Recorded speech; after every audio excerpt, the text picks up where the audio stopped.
Hi, it's Katie with Tales and Tunes. I'm outside on my deck today. I love being outside, don't you? Hello, how are you? Hello, how are you? Hello, how are you? How are you today?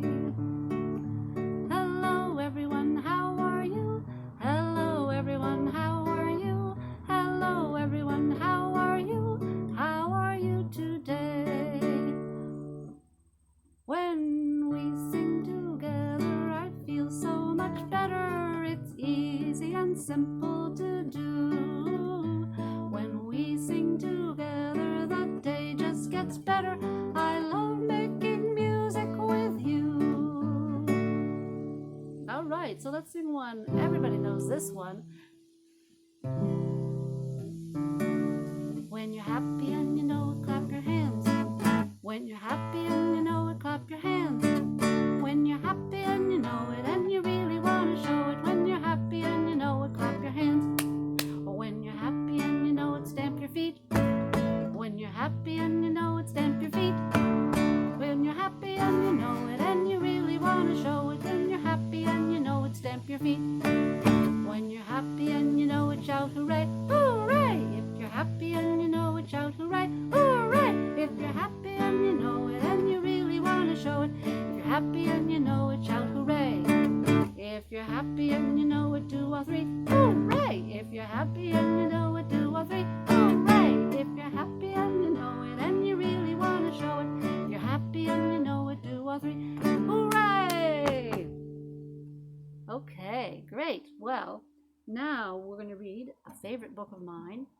I bet some of you might know this book, but I love reading this book. It's called Corduroy. Let's see, I'm going to go right up here where you can see the book really well. And we want to thank Viking Press for letting us use this book on our video. Corduroy.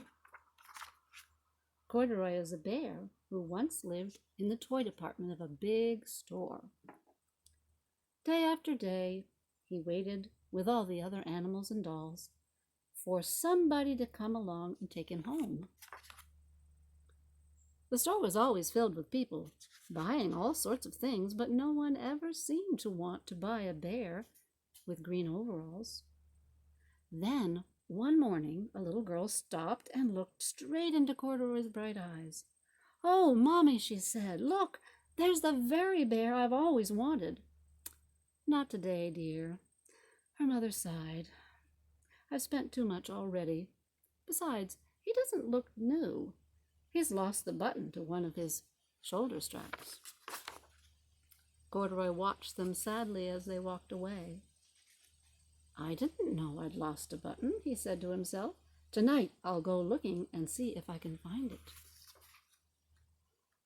Late that evening, when all the shoppers had gone and the doors were shut and locked, Corduroy climbed carefully down from the shelf and began searching everywhere on the floor for his lost button.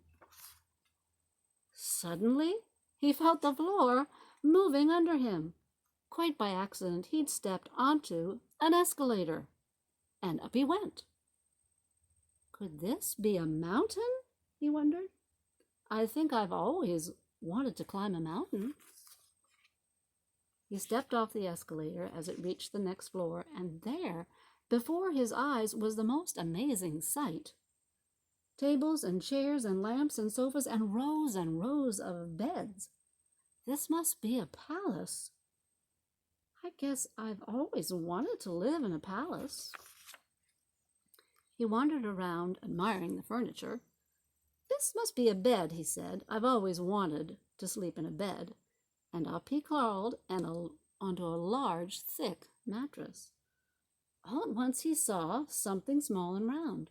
"Why, here's my button!" he cried, and he tried to pick it up.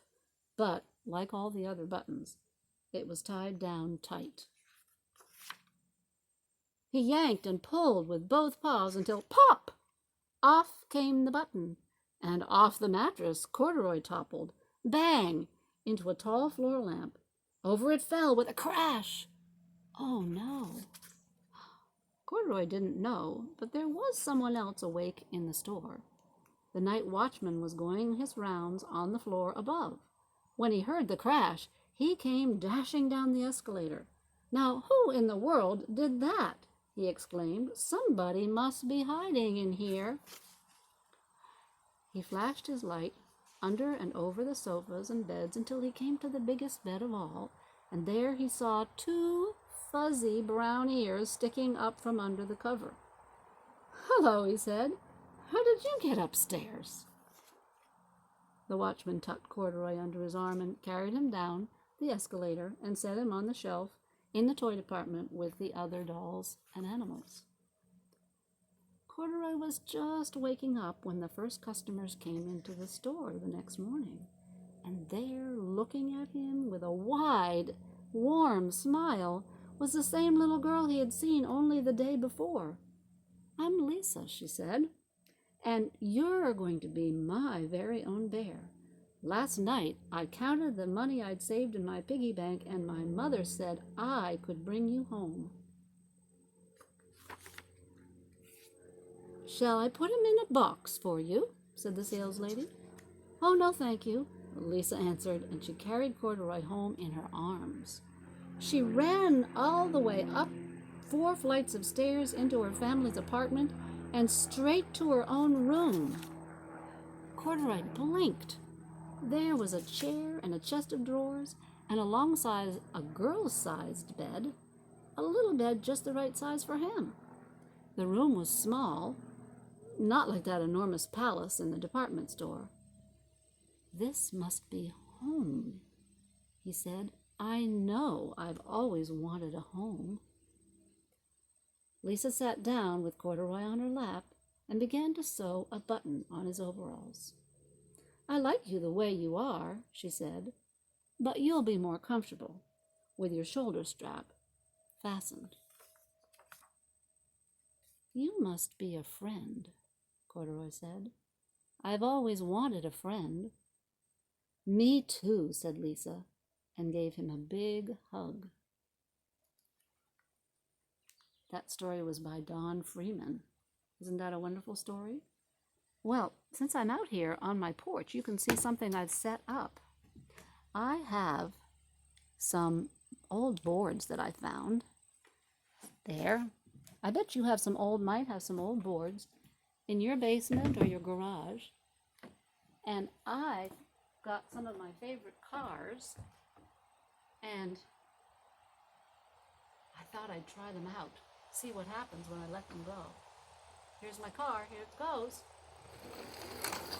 Whoa, that was great. It went a long way. Oh, it kind of crashed, but that's fun. Well, I've got some other ones. Shall we have a race between these two? I've got a cement mixer and a fire truck. Let's see how they do. Let's see which one is fastest, okay? 3, 2, 1, go. Whoa! All right. Well, I want to thank Dorothy for her song once again when we sing together, and say goodbye for now from Tales and Tunes. See you next week. Bye-bye.